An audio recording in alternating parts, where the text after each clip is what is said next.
Alright guys, so I want to talk about the best configuration for towing with the 2018 F150. So if you're looking at ordering a new truck right now, it's kind of confusing. It's kind of hard to achieve that maximum tow rating.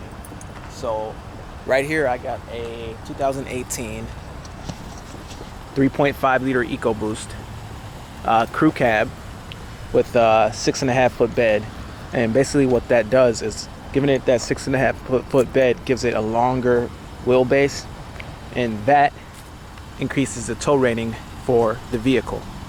So this configuration from Ford is how they achieved their class leading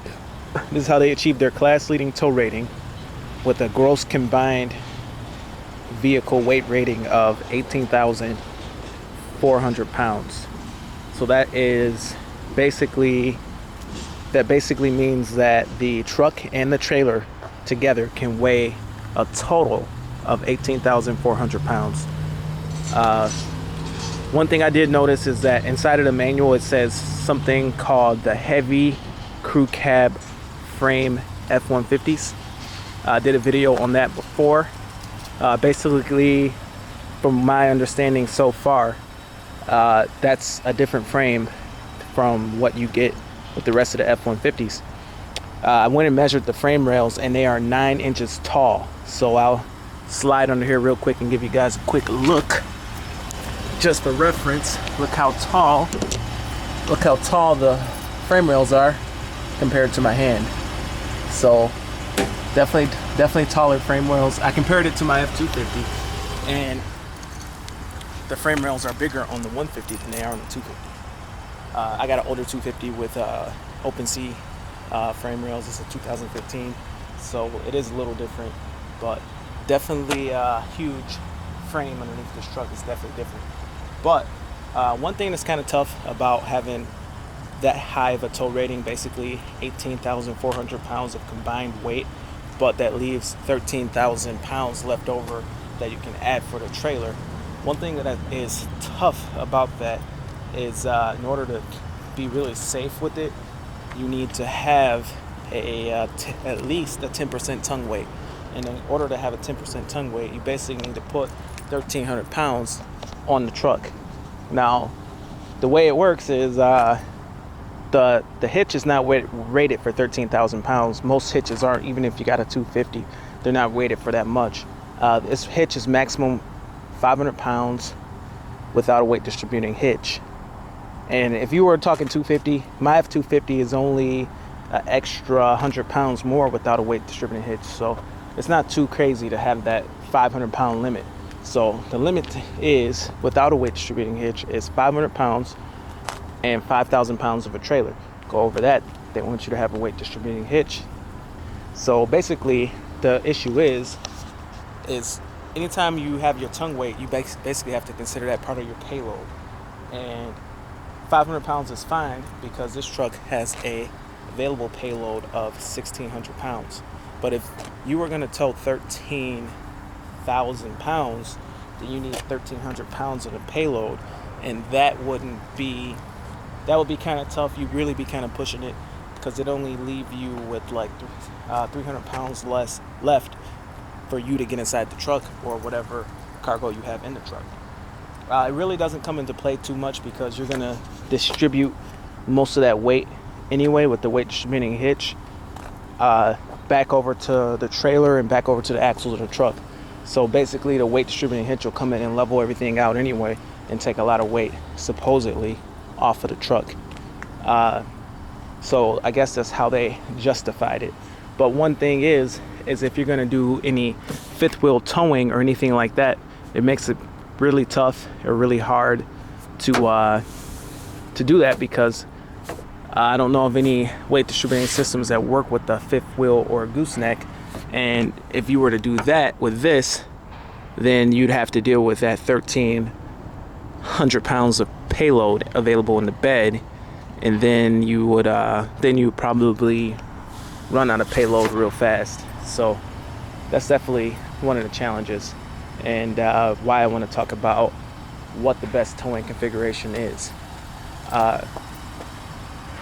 In my opinion, the best towing configuration isn't this one. The best one would probably be the payload package, because it gives you more payload. It gives you significantly more payload for doing the towing. Even though it has a lower rating for the towing, you have so much more payload that you can actually achieve. Those numbers. One thing that's kind of weird about that 13,000 pounds is there's not a lot of times when you'd actually tow 13,000 pounds. Just the way axles are made and stuff like that for trailers, you probably tow 10,500 pounds or 10,400 pounds, but there's no in between where you get a travel trailer that weighs like 13,000 pounds. I don't think. After that weight, it kind of jumps up to, like, you know, a lot bigger of a trailer. There's not a whole lot of trailers in between.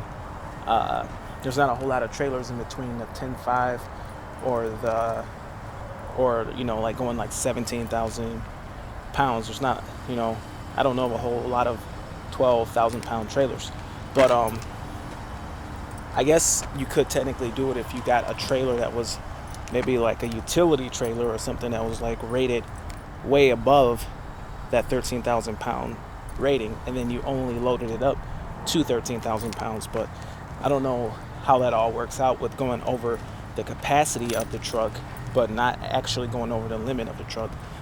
But basically what I'm saying is, if you had the capacity to tow, you know, maybe like a 17,000 pound trailer, but you only actually put to close to the limit of 13,000 pounds.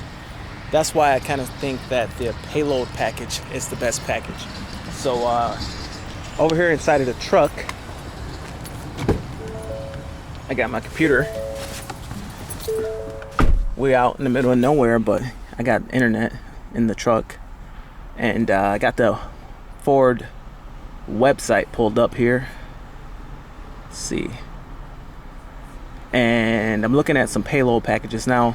The 5.0 with the 3.73 rear end is one of the better towing packages. Now, even though it only tows 11,600 pounds, you could gooseneck.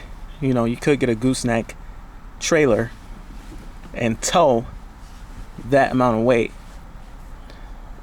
You know, there's gooseneck utility trailers and stuff like that, but that would fall at about 10,500 pounds of rating, of gross vehicle rating, and you could use you can use a gooseneck trailer. And then also too, with this package with the 3.73 rear end, you get extremely high payloads. So the 5.0 with that rear end is going to give you a payload rating of if you have a 4x4, you're going to get a payload rating of 3,040 pounds. But in order to do that, you're going to have to make sure you got the right tires. Let's see where it lists. It says a little star there, and they want you to have the max payload package. Well, that's actually not even the Super Crew. Let's go over to the Super Crew. Super Crew. Okay, Super Crew to 5.0 can get, in a Super Crew, can get up to 2,600 pounds. So a little bit less if you get a crew cab for payload. But in my opinion, that will be a better rating, because even though you can't tow as much, you can use your payload of your truck more when towing. So that is why I think the max payload package is better. Even if you go with the 3.5 EcoBoost, your payload is still gonna be quite high. If you go with two-wheel drive, you're gonna get 2,800 pounds of payload, and if you go with four-wheel drive, you'll get 2,620 pounds of payload. But they're gonna want you to have the 18-inch wheels and the heavy-duty payload package to reach that 2,600 pounds of payload. But if you hook up to a gooseneck, 10,000 pound gooseneck trailer, and you run that minimum 10% on the tongue, then you're talking 1,000 pounds in your truck, and you still have 1,600 pounds to work with for payload. And a lot of times goosenecks and fifth wheels and stuff like that put a little more than 10% weight down on the truck, so you have room and a little bit of wiggle room to use a gooseneck or a fifth wheel trailer if you go with the payload package. Now the package that I have on this truck advertises a 2,000 pound payload as seen here with the 3.5 liter EcoBoost. See if I can highlight that. That one has a payload of 2,000 pounds, 2,030 pounds, which would be kind of okay if you had 10,000 pounds on a gooseneck and you put 1,000 pounds on the bed, or maybe it's a travel trailer or something. You put 1,000 pounds in the bed. You still had 1,000 pounds to play with for a payload. But in my case, with all the features, I got the moonroof, and I got all the technology packages and heated and cooled seats and all that stuff. The weight adds up for that, and the payload for this actual truck is 1,600 pounds because they only put the maximum payloads. They don't put, if you have whatever equipment group, they don't put those payloads. So this truck that I'm in right now has a gross combined weight rating of 7,050, just like this rating, but it doesn't the truck itself becomes too heavy. Also too, it has that heavy duty frame which adds more weight. The truck that I'm in has that heavy duty frame which is adding more weight and stealing more weight from the payload. So this truck can tow the most, but you got to do a lot to reach that tow rating of 13,000 pounds. So it's a bit challenging. In my opinion, the max payload package is the better towing package, even though it has a lower rating. Whether you get the 5.0 or the 3.5, you have a lot more payload to play with if you're going to really tow. If you're going to really tow or do like gooseneck or fifth wheel or travel trailer type stuff, you have more to play with. I mean, you load up the truck and then you can still put cargo. You can still hook up to the trailer and have cargo go with you in the truck. Whereas this one, you basically can't even think about fifth wheel or gooseneck. I mean, you can do it, but I mean, who are you gonna do it with?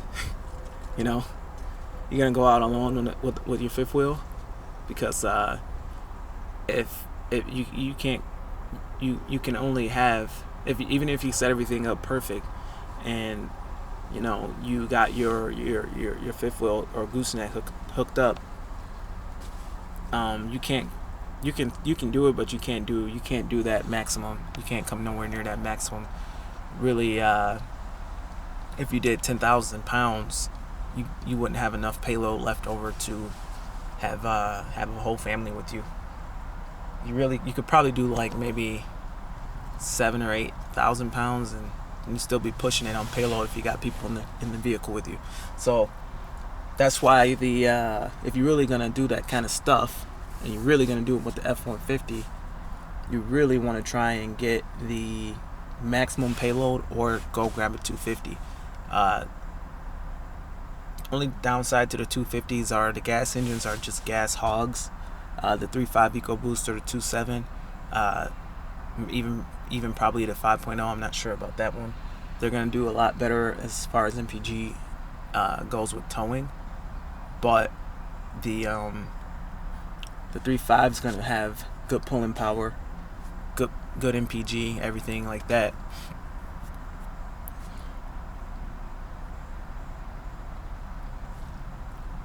Oh, thought those cops were going to pull up.